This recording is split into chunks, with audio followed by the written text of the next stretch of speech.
Is fear holding you back? Like a Chinese finger trap, when you pull away from your fear of being trapped, it does no good.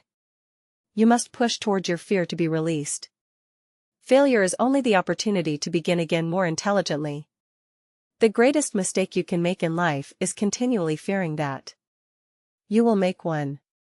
The key to success is to focus our conscious mind on things we desire, not on things we fear. It's kind of fun to do the impossible. When most people think about success, their brain releases chemicals, which triggers fear in the amygdala. The amygdala is an emotion processor and processes fear in the brain. With the process of achieving success comes the possibility of failure. This is why, when you think about going after a goal and achieving success, your brain knows that you could fail. Our brain is wired to constantly tell us to avoid fear, avoid failure, and avoid pain. We need to rewire our brains to tell us to create success, create happiness, create freedom. You must switch and rewire your brain's conscious and subconscious focus. Otherwise, without you even knowing, your brain is actually making you afraid of success. Luckily, we have control over our brain, so changing it is not difficult.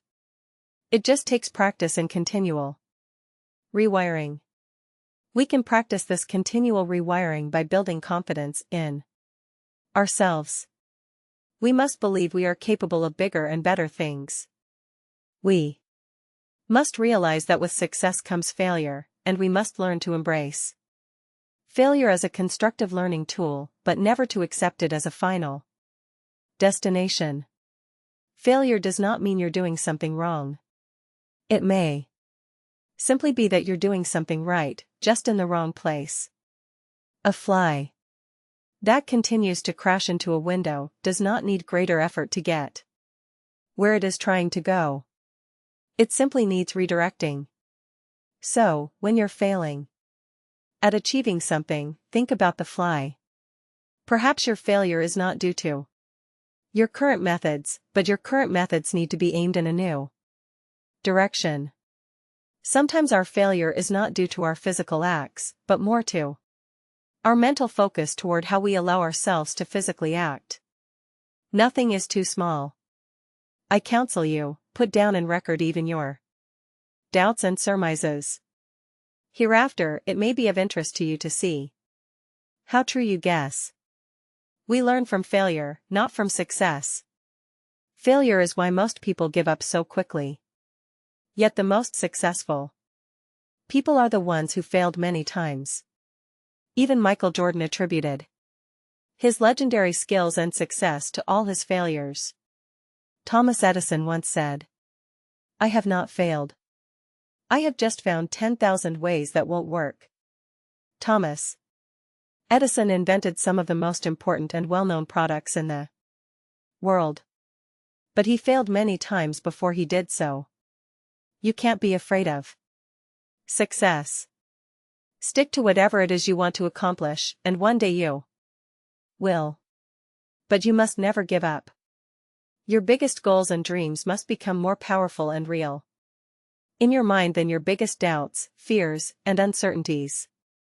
Our deepest fear is not that we are inadequate, our deepest fear is that we are powerful beyond measure. Call to action. I'm sure you don't want to wake up 5 years from now in the same place, producing the same results, with little to nothing to show for your hard work and time, wishing you would have done something different, so you could have more time and money to do the things you really want, with the people you love. It's no accident that you are reading this book right now, at this very moment. We both know that you're ready to achieve a higher quality of life, filled with more passion, more purpose, and more certainty than ever before. Take a second, bookmark the page, and go visit www.thepeakperformanceclub.com right now, and take your destiny and life by the reins. You'll get the free gift I have waiting for you, which will help you overcome any challenge in your life, and identify the things holding You back so you can break through and create the life of your dreams. Where's your internal bar set?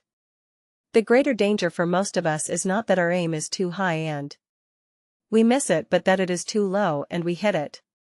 Nurture your mind with great thoughts, for you will never go higher than you think.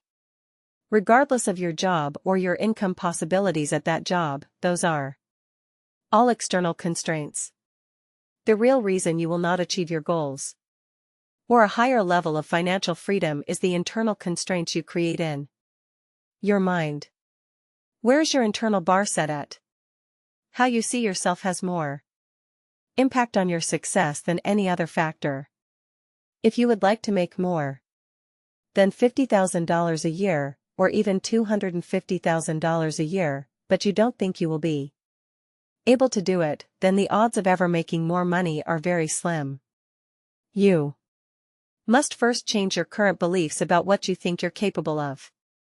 Your internal bar is where you set your own image of yourself and what you think you're capable of. When you go below your bar, perhaps you start gaining weight, getting bad grades, or start making less money, and start losing clients. Your brain signals you and lets you know you've gone below your bar. This isn't who you are. So you start up your internal engine and get yourself right back to where your bar is set. Now you're comfortable again and go right back to your old ways, maintaining the level at which your bar is set. Perhaps you may experience going above your bar and have a little extra money than you're used to, or a really nice car you've always wanted. If you always spend extra money once you have it, and you tell yourself, I'm horrible at saving money, then that is exactly what you are, a person who's horrible at saving money, simply because you've convinced yourself you are. You need to set your bar to a higher level that you strive to achieve. UN